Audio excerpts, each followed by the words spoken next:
Dean for Equity, Diversity, and Inclusion, and the Director of Social Innovation and Social Entrepreneurship at Tulane University, and a dear friend of mine, Edson Cabalfin.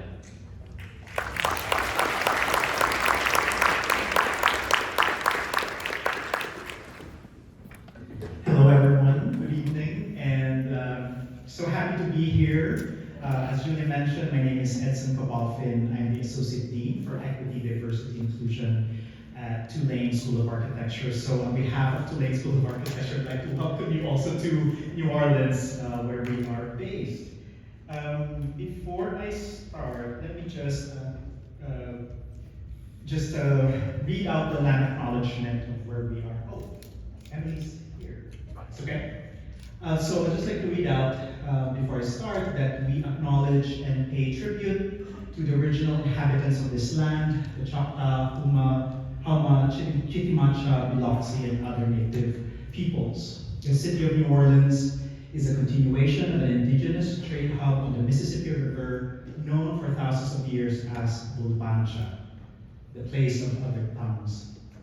Native peoples have lived on this land since time immemorial, and the resilient voices of Native Americans remain an inseparable part of our local culture.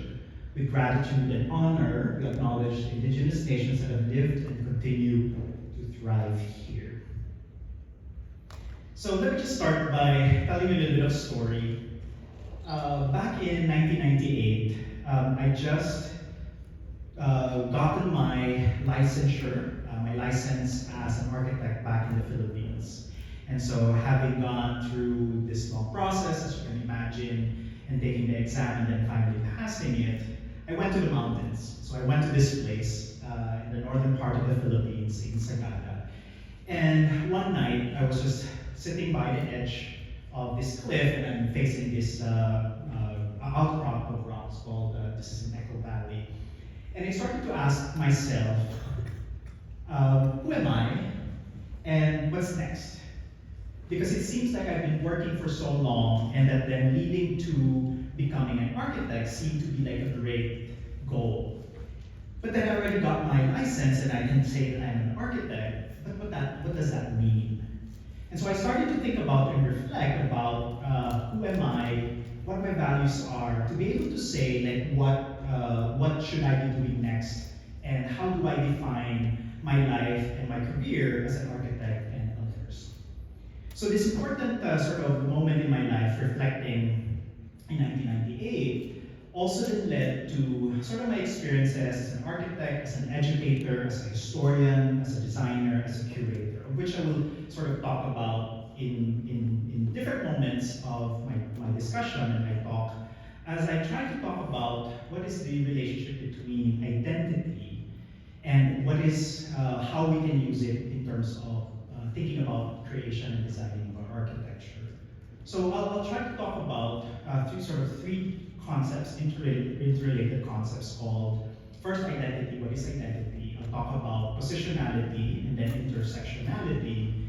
And then I'll discuss the kind of connection of identity and looking at how might we engage with identity to create architecture. So it's something to think about, but it's sort of like rooted in identity as a means to understand how architecture can be made richer and more equitable and more diverse. As a context, I've traveled in and sort of lived in different parts of the world, but you will see through the different examples I will show tonight the different contexts that I've been involved with and sort of experienced over now 50 years of being 50 years old, and so kind of all of these different contexts. And you will see these different situations and contexts throughout my discussion. So let me start first with an idea of what is identity. You probably heard this in sort of different contexts, but if you look at the etymology of identity, identity is rooted on the Latin word idem, meaning same, and later on the late Latin identitas, and then identity in the mid-16th century English talks about identity as something that is the quality of being identical. So the idea of sameness is sort of rooted in this word identity. But we can think about identity also in terms of how we may understand an idea of self. So that's why the question of who am I is usually connected with this notion of identity. And it usually marks the similarities and differences between people, and also how you are sort of connected relative to others.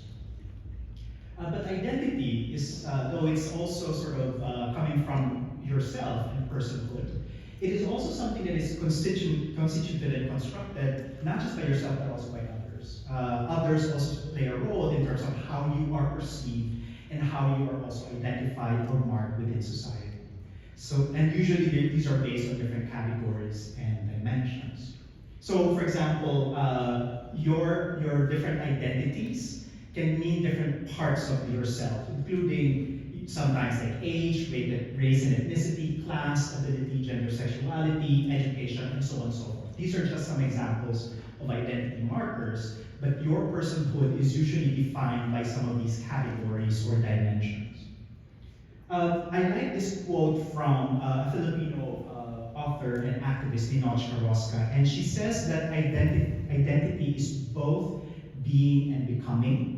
It is always dynamic and never static. And she emphasizes that identity is who you are now, but it also refers to who you are in the future, because identity or your idea of yourself is never static.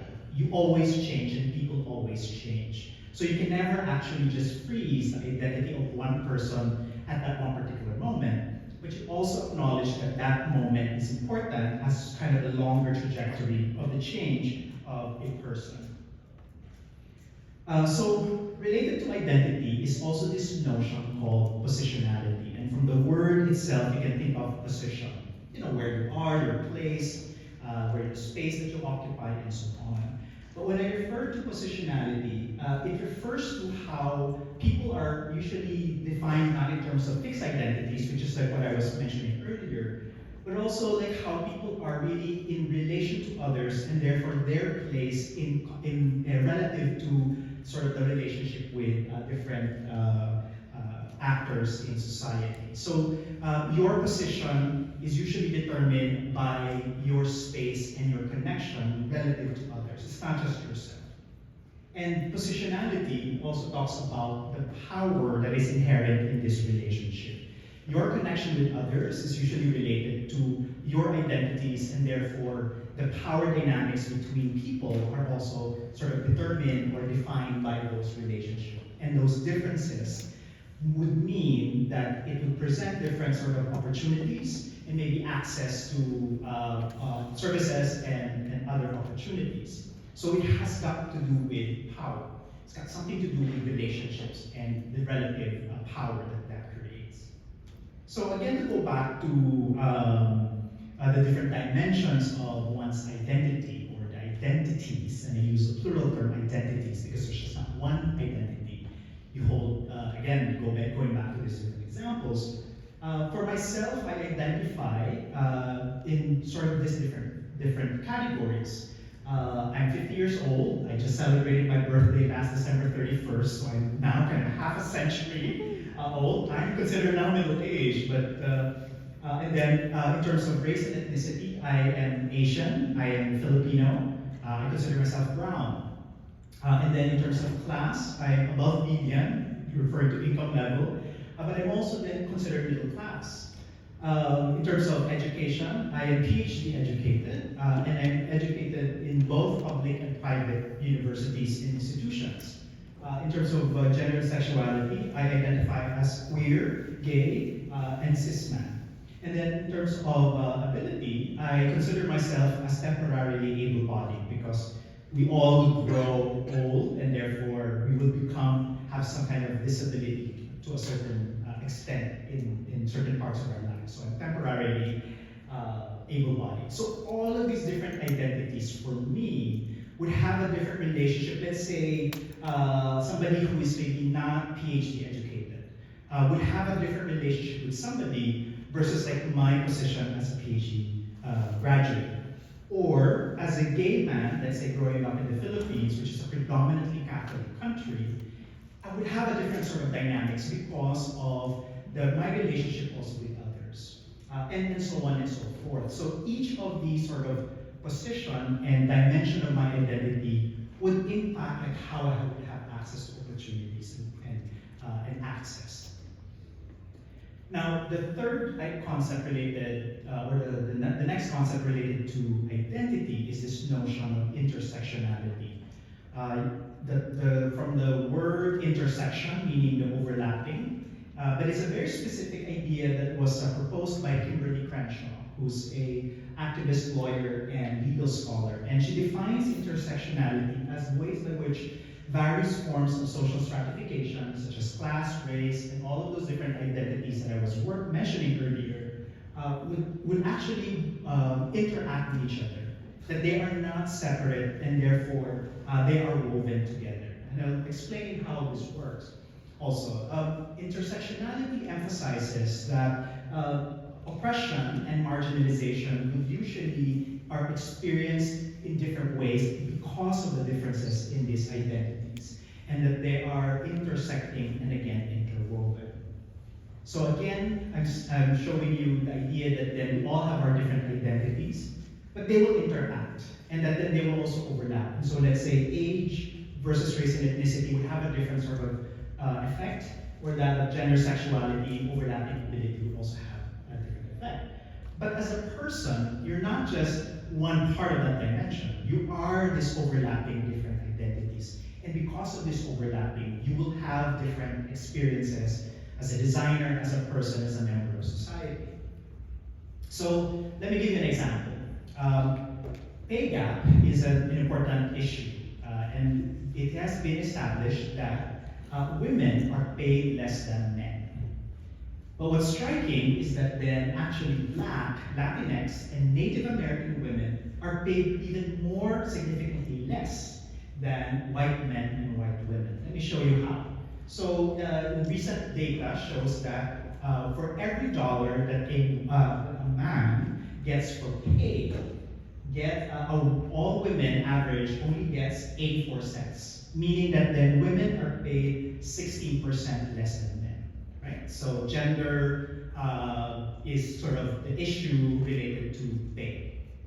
But when you look at pay gap by gender and by race, so now you intersect gender and race, you will see that white men, here on the left, which is like $1, white women only get 79 cents, or 21% less. But Black women, Native American women, and Latinx women, for example, are getting even less, much less than that of a white woman. So it's only Asian women, on average, are actually above white women.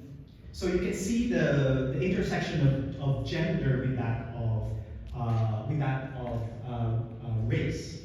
And that then Black women, for example, are getting 34% less than that of white men. If you layer education, which is on top of pay and gender, what's interesting is that then the higher the education level a woman gets, unfortunately, the bigger the gap between white men and that of women of color. So for example, here the one on the left shows all women versus all men. There's a 24% gap between all men and all women by education level, an advanced degree. But then here on the right shows you how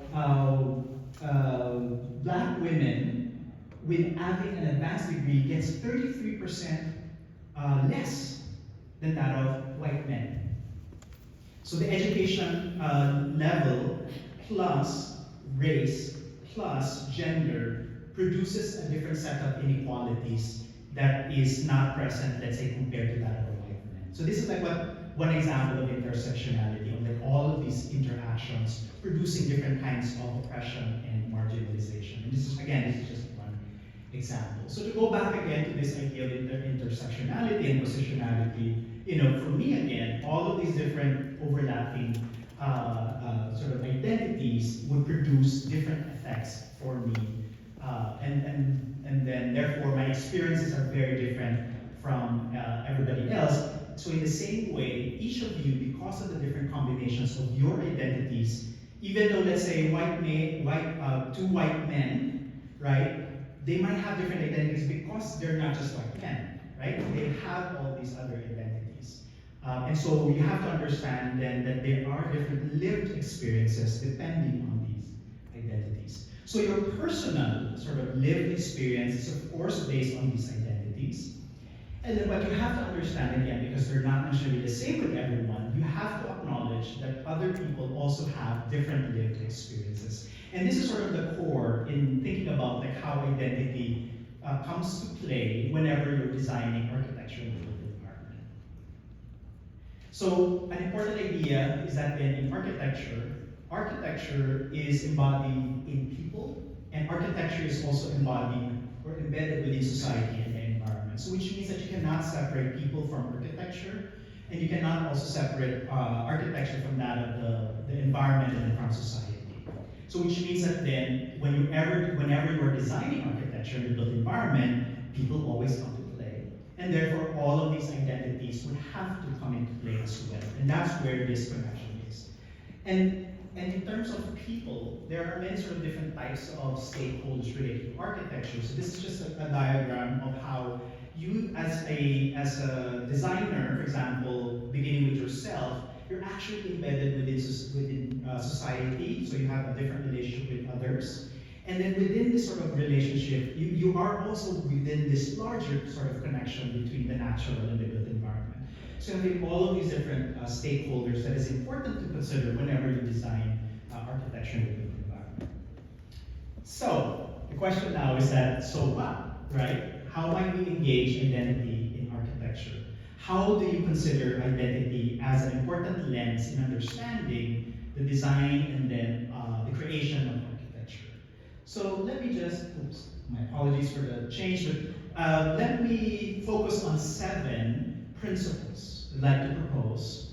And I'll go through each of them, and I'll just show you examples also of my lived experiences and my experiences, to be able to sort of showcase like how each principle works, or how you can think about these different principles for your own engagement with identity. So one is understand your positionality, your own positionality as a designer. So you start from yourself, and you can ask yourself, what is your positionality as a designer and as a member of society? So you can think about your different identities, how does it overlap, and then you can think about like and acknowledge those sort of experiences when you start designing. So for me, I was born and raised in the Philippines, and this is sort of the context that I grew up in, Metro Manila, which is a megacity with 16 million people. And so I already know for myself that then my context is an urban experience. So when I came to the US, I was in fact surprised about the suburban experience just because I grew up in a large city like Metro Manila. And so that kind of positionality is important for me to understand and to be able to think about how people are living in the suburbs and what is the relationship, let's say, with the urban environment. So I cannot just ignore the suburbs in my case because I grew up in a large city with 16 million people. Just for context, New Orleans is about 330,000 now in the metro area. So, much, much less, of course, with that of Metro Manila in the Philippines. And then the other part that I also acknowledge as my positionality is that then I was also educated, as I mentioned, in both private and public schools. I finished my 5-year degree in architecture in the Philippines from the University of the Philippines. And then later on, I studied my master's at the University of Cincinnati. And then I went on for my PhD in history of architecture from Cornell. And so all of these different sort of position allows me to have different access because of these experiences and the learnings that I have. And then so later on, continuing that story from the mountains, much, much later, I began to also lean in on my identity as that of an architect. I studied history of architecture at Cornell, and so I wrote a children's book called What Kids Should Know About Filipino Architecture back in 2015 to be able to understand and also to be able to share my ideas about how can we think about architecture and specifically about Filipino architecture. Because then I was thinking that then I know architecture and I'm an architect, but I'm also a professor and I'm also a historian. So how can I use all of those different identities? And this is like one good example of like how I was able to use all of them together. And it was a fun project. It was very difficult. It also took me a year because writing a children's book is actually no joke. It's understanding the essence of what you're trying to say and how do you say it in very clear, understandable terms. Eventually, this was for 10 years old, for 10-year-old kids and above, because there's a really very specific way of writing. When I was teaching at the University of Cincinnati, I also used to teach a course called Human Dimension of Space. And I had this exercise, an empathy exercise for my architecture and interior design students. And I asked them to look at and experience what it means to use like a wheelchair, crutches, and go through the building, because a lot of them are mostly able-bodied. And this was an exercise to be able for them to understand that then as temporarily able-bodied people, their experience is very different from that of maybe somebody who is temporarily disabled or also permanently disabled, right? So it's important for them to take themselves out of their experience as a able-bodied person and put themselves in the foot or the shoes rather of the experience of somebody who is maybe temporarily disabled. So their positionality is the starting point. Second principle is to reflect on your own lived experience. Again, because of that positionality, because of those identities, you all have different lived experiences. So how do you live? How does your lived experiences influence the way you see the world, and how would you design? So you have to be conscious of that.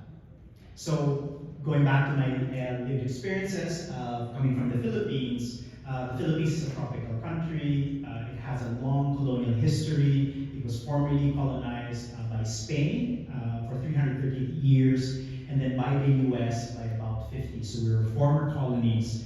And so I have to accept that fact that that is part of the history of the Philippines. But the tropical condition is something that is also that I grew up with, right? So whenever in my own designs, I would also then lean into that lived experience because I understand the tropical condition. I understood what it means to live in a very hot, humid, wet climate, which is very different from that of designing in a different climate. Later on, when I was designing and working for a firm based in Manila and Dubai, I worked on projects like this one, which is a hotel in Salalah in Oman, which then also I leaned in on that same idea of tropical design to be able to understand how can I design in a different climate or in a different country or different context, but maybe with a similar climate. And similarly, later on, I designed also this shopping mall mixed-use development in Penang, Malaysia, where I tried to also then lean in on this tropical climate, but also understand that then Malaysia and also like Oman would have different cultural contexts in responding to this tropical condition. So which means that I did not really fully reject my lived experience, but I also had to be open to understand that the tropical condition in designing might be different in different contexts and different cultures. Principle 3, actively listen to understand the needs and pains as well as the dreams and joys of users. So you can ask, what do the users hope to achieve and what are their pains and joys? So as an example, I served also as a consultant with a nonprofit based in Cincinnati called Village Life Outreach Project, and they are trying to deliver water, healthcare, and education in rural villages in Tanzania. So I went to these 3 villages, Nyambogo, Burere, and Loshe in Tanzania, and I conducted several workshops with them to understand what are they needing. So what is important here is that I was part of this team, a Cincinnati-based nonprofit, but they were also very conscious that they cannot also impose sort of the dreams and hopes of that US-based organization, but they wanted to understand what the villagers actually wanted, what were their hopes and dreams. And so I conducted these different workshops where I asked the different villagers, and and to come up with like what are really their hopes and dreams, so that then the nonprofit will understand how they will figure out their next steps. Then the villagers later on shared their different hopes and dreams. There were all different sort of groups, smaller groups that did that. And then afterwards, there was a larger discussion with the community to be able to sort of summarize what their dreams and joys are. And what's interesting from this experience is that ultimately there's a lot of like shared experiences and shared dreams with people, no matter where you are. You know, being independent, being able to live freely, being able to provide for your family, finding joy and success. Those are pretty common human traits, and so it's understanding those, but it's important for you to listen to them and not impose your own sort of assumptions about what they need and what their dreams and hopes are. Fourth principle is to practice empathy, to understand how others might have different sets of lived experiences. Again, coming from this notion that you have your own personal lived experience, but don't be limited to that, and rather be open to what other people in other communities are experiencing. So you can ask yourself, how would others think, say, and do in a particular situation? So as an example, back in 2013, there was a huge typhoon or hurricane, it's the same thing, that happened in the Philippines, and this was Typhoon Haiyan that hit many parts of the Philippines. One such area was in Leyte in the Philippines, one of the islands, and here's just an image of the effect of Typhoon Haiyan in 2013.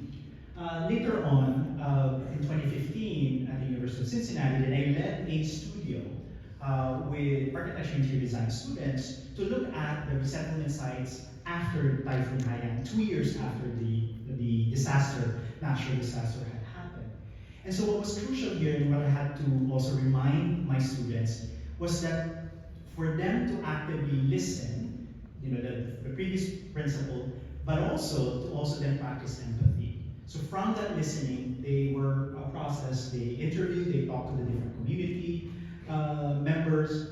They also then worked with University of the Philippines students to be able to then understand Philippine context and culture. And then so they collaborated on those different projects to be able to produce different sort of ideas in terms of how these different resettlement communities can be helped or can be aided later on. So here are just some examples. One group developed an idea on developing income generation programs with livelihood, and so they developed these modular systems that can be transferred from one resettlement site to another. Another group developed different solutions to collecting rainwater, again, tropical country, lots of rain, and then understanding how this can be deployed in these communities. And then another group developed these different solutions in terms of aquaponics that can be then added modularly to different houses in these resettlement sites to aid in income generation as well as providing food. And then another group looked at public spaces and how these different public spaces in these resettlement sites can really be enhanced for the experience, and then also to provide services to these different communities, again, because they have different needs. So all in all, those sort of projects then really practice empathy in terms of understanding what they really needed. The fifth principle is that we should also then remember the past, interrogate the present, and also imagine a better future. So which means that you can ask the question, how might we understand the past, the present, and the future as a continuum, meaning that the past is not necessarily separate from our present, and that then the past and the present are obviously being connected with the future. As an example of this is that of my work as the curator of the Philippine Pavilion at the Venice Architecture Biennale in 2018. And in that exhibition, which is like this large international exhibition, I proposed and I showed the way the Philippines was really embedded in the past and really also then connected with the present and the future. And I was arguing in my pavilion that then the Philippines, just like any other country, are always embedded with its colonial history, as I mentioned before. And therefore, but it also needs to reckon with its neoliberal present and how it's part of a globalized world, and that therefore the Philippines, just like the United States and other countries, are not necessarily isolated or lives in a vacuum. So in this exhibition, I highlighted sort of those relationship between the colonial past and the neoliberal present, but also to think about the future. And so I asked 4 different architecture schools in the Philippines to imagine their different cities in the Philippines of what the future could be, and that's what I highlighted in the exhibition, to provoke and to have a discussion about what architecture could be in the future. And then I also commissioned a multimedia artist to create this multi-image display in the middle to talk about this possible the kind of connection between past, present, and future. So in the same way, we cannot sort of just isolate different events in itself, but rather like how it's really part of our sort of future. And therefore, our identities are very much connected also with the past, the present, and the future. And then principle 6 is to acknowledge the similarities and differences in people. Again, because we all have different lived experiences, we can lean in on our own lived experiences, but we also have to acknowledge that there are also differences in terms of how other people experience the world and life. And so we can ask what are the similarities and differences regarding context, situations, and identities.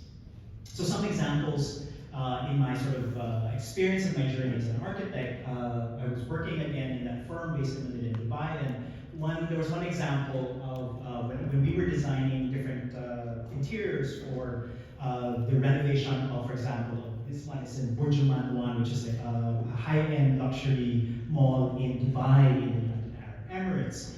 And initially we were sort of thinking about like, okay, let's put the human figures, you know, looking at the entourage and the perspective renderings. And there was a great discussion because the renderers were putting in sort of random people in the perspectives. And one point that we began to discuss was that we have to be sensitive to the type of people that we put in these renderings. So for example, you cannot put women in tank tops and in micro mini skirts in these renderings because Dubai is an emirate in the United Arab Emirates, which is a Muslim country.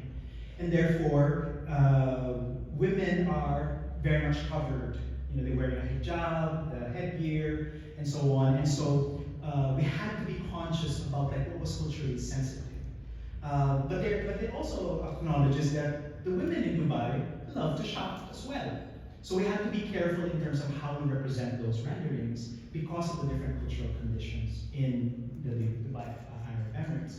Another project that I led was the rehabilitation and the conservation of the old town of Ras Al Khaimah, which is one of the other emirates in the United Arab Emirates.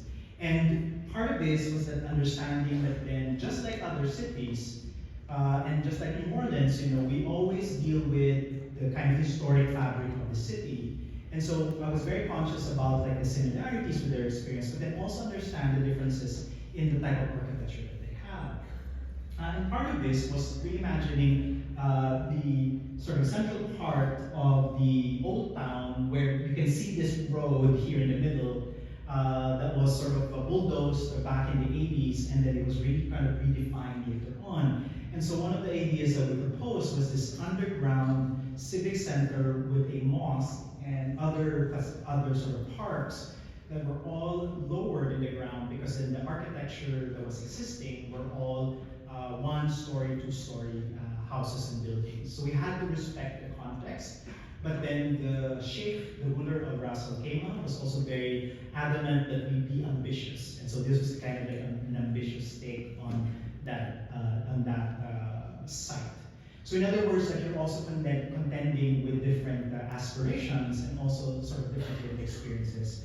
I've never designed a mosque before. You know, I grew up Roman Catholic, so I had to learn what it means, what a mosque means, and how it is important.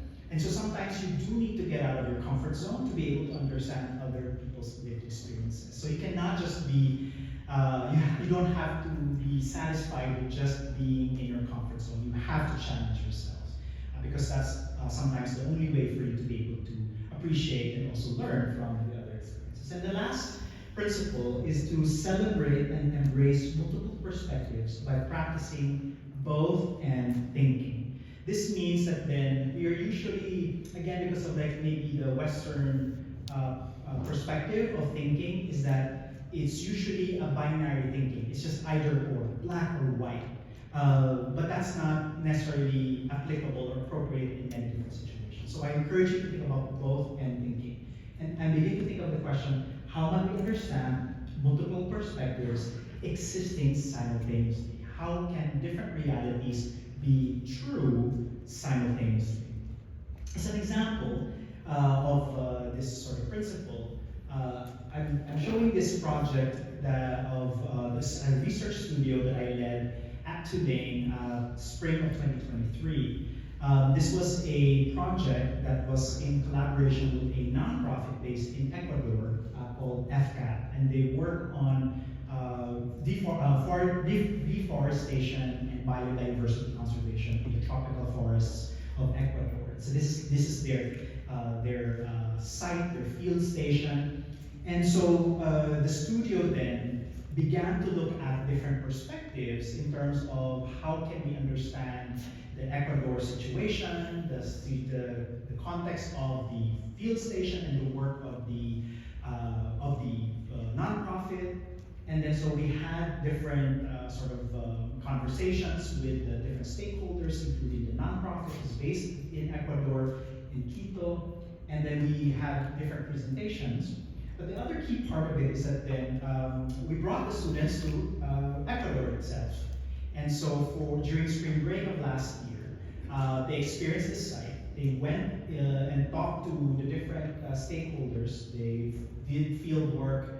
And then they later on presented also their ideas as part of this longer trajectory. They shared their ideas with the different stakeholders, with the different users, and then began to take feedback to be able to think about like how that would change. So here you're kind of seeing different principles already from before. They listened actively, they practiced empathy, they looked at different situations, also in different users, because what they realized was that some of the different stakeholders have different dreams and aspirations. And so what might be true to that of a staff member was different from that of the leaders of the nonprofit, which is also different from maybe like the women staffers and different from that of those of the men staffers. But that doesn't mean that they're all different, it means that the one negates the other, but rather all of them are simultaneously true.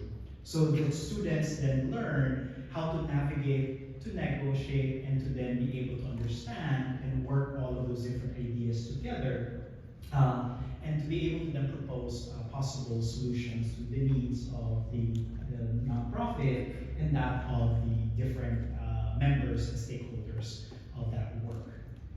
And here they were also later on, we did some charrettes also on site to be able to then make some of those adjustments and get those feedback later on. And so these are just some of their proposals. They looked at the master plan, how they should evolve in the future. One group looked at a new commissary and kitchen area.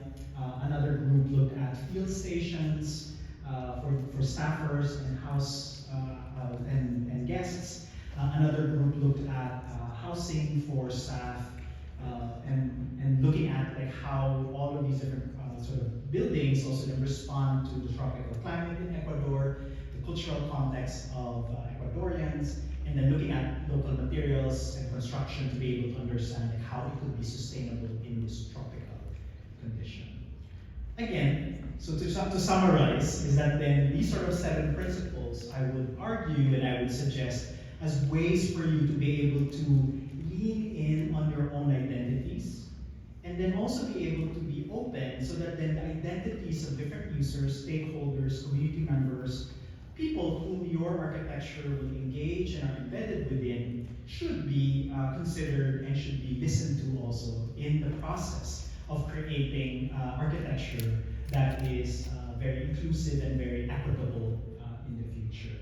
So again, all of these sort of efforts in making sure that our identities are acknowledged, embraced, and you recognize the similarities and differences of people is that then we're really working towards a future that is just, that is fair, that is equitable, diverse, inclusive, and sustainable for all.